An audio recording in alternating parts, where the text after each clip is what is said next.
Halo, followers, kembali kita bertemu lagi di channel yang sederhana ini. Semoga Anda semua dalam keadaan sehat selalu tanpa kurang satu nikmat apapun.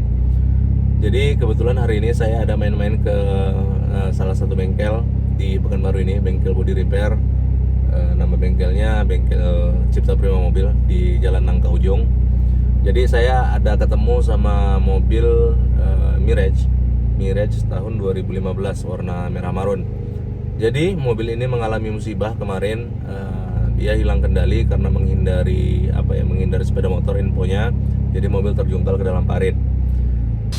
Dan dari insiden yang dialaminya, bagian depan sebelah kanan dari mobil ini mengalami kerusakan, dan yang pasti sistem safety atau sistem keamanan untuk pengemudinya dari kendaraan ini itu berfungsi dengan sangat baik, meskipun pada saat terjadinya insiden pengemudi tidak menggunakan yang namanya seat belt. Namun airbag tetap meletus dan seat beltnya mengencang atau terkunci gitu ya. Jadi untuk teman-teman semua, dari beberapa kasus yang saya temuin gitu kan, meskipun saat terjadinya insiden atau kerugian itu si pengemudi tidak menggunakan seat belt atau penumpang bagian depan sebelah kiri tidak menggunakan seat belt, itu airbag harusnya tetap meletus gitu ya. Kenapa? Karena seandainya saat terjadinya benturan atau tabrakan atau tergelincir masuk ke dalam parit begitu kan, yang fitur keselamatan bagi penumpang dan pengemudi itu salah satunya airbag.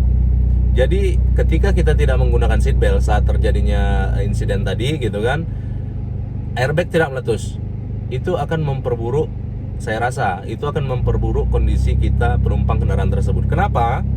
Karena saat kita tidak menggunakan seat belt, itu secara otomatis ketika kendaraan tersebut bertabrakan atau terbentur begitu kan, kita akan terdorong ke depan. Jadi kalau yang pengemudi itu bisa saja dia menghantam setir karena dia tidak menggunakan seat belt. Yang penumpang sebelah kiri dia akan menghantam dashboard karena dia tidak menggunakan seat belt.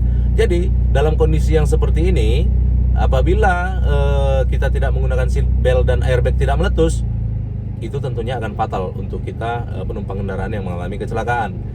Jadi atas dasar hal tersebut, sekalipun seat belt tidak digunakan, ketika kendaraan terbentur atau bertabrakan atau tergelincir, kendaraan tersebut memang seharusnya airbagnya meletus, begitu ya teman-teman ya. Seperti yang kita lihat dalam video ini teman-teman ya, ini kebetulan Mirage, dia hanya menggunakan single SRS airbag ya. Jadi airbagnya itu dia pelit gitu kan, dia cuma ada untuk pengemudi aja. Jadi di sini bisa jelas kita lihat airbag ini tetap meletus meskipun si pengemudi tidak menggunakan seat belt. Kenapa saya bisa tebak si pengemudi saat kejadian tidak menggunakan seat belt? Itu dapat kita lihat dari seat beltnya yang tegang atau kaku atau terkunci dalam kondisi normal, atau dalam kata lain dia tidak dalam kondisi terjuntai atau terulur. Biasanya kalau si pengemudi dalam hal terjadi kecelakaan ini menggunakan seat belt, itu posisi seat belt akan terkunci dalam posisi yang terulur gitu ya, yang terulur panjangnya itu sesuai dengan tubuh si pengemudi itu, gitu teman-teman. Oke, tetap semangat dan hati-hati di jalan. Semoga Anda semua dijauhkan dari hal-hal yang begini ya, musibah-musibah yang begini. Kalau mengantuk ya jangan berkendara, utamakan keselamatan daripada kecepatan. Salam otomotif Indonesia.